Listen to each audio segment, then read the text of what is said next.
Iran का America और Israel को झटका। ईरान ने गुपचुप तैयार किया तैरता हुआ मिसाइल शहर। ईरान ने इशारों इशारों में दी इजराइल को धमकी।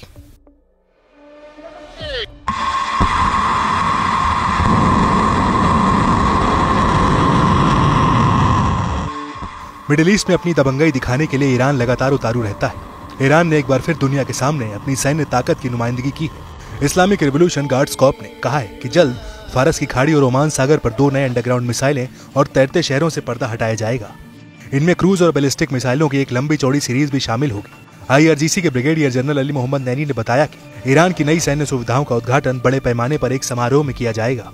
IRGC चीफ हुसैन सलामी की मौजूदगी में नैनी ने कहा कि इजराइल इस बात से अच्छी तरह वाकिफ है कि कब्जे वाले इलाकों के ऊपर का आसमान ईरानी सैनिकों के लिए खुला है।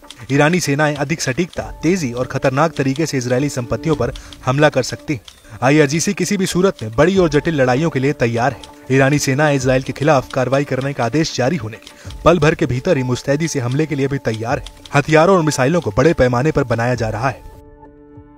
ऐसे में जाहिर होता है कि ईरान ने अपनी नई ताकत हासिल कर ली है। बता दें कि ईरान दुनिया की 14वीं सबसे बड़ी मिलिट्री ताकत है। वहीं मिडिल ईस्ट में ईरान की ही सबसे बड़ी और मजबूत सेना मानी जाती रही।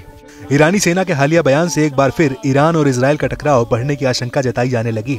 मालूम हो कि पिछले साल ईरान और इजराइल कई मौके पर आमने सामने आ गए थे, जहां दोनों ही देशों ने एक दूसरे पर जमकर बमबारी की थी। ईरान ने 300 से ज्यादा रॉकेट और मिसाइलों से हमला कर इजराइल को दहला दिया था। इस बीच IRGC के ब्रिगेडियर जनरल अली मोहम्मद नैनी ने आगे कहा है, हमें इजराइल से कभी भी खुफिया हार का सामना नहीं करना पड़ा है। दुश्मन लगातार ईरान के हाथों मिली खुफिया और सैन्य हार की भरपाई के लिए कहानियां बनाता जा रहा है। पश्चिम एशिया में नए घटनाक्रमों ने इजराइलियों के अंदर झूठे उत्साह और गलतफहमी को जन्म दिया है। हम दुश्मनों को बताते हैं कि हम तैयार हैं, किसी भी समय कार्रवाई करने में सक्षम है। एक बार आदेश दिए जाने के बाद ईरान पहले की तरह अपनी शक्ति का प्रदर्शन करेगा। ईरान ने एक भी दिन अपनी मिसाइलों का प्रोडक्शन बंद नहीं किया है। देश के डिफेंस सिस्टम पूरी तरह से चालू है। कई मामलों में उन्हें अपग्रेड किया गया है।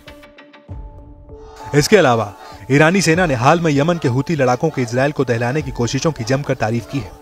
IRGC ने कहा कि इजराइल के एंटी एयर मिसाइल सिस्टम यमनी मिसाइलों और ड्रोन के सामने बेबस नजर आ रहे हैं। इजराइल भ्रम और गलत अनुमानों से ग्रस्त है। ईरान का ऑपरेशन टू प्रॉमिस 1 और 2, जिसने इजराइल के कई शहरों को अपना निशाना बनाया है, जिससे साबित होता है कि इजरायली आसमान ईरानी मिसाइल की जद में है।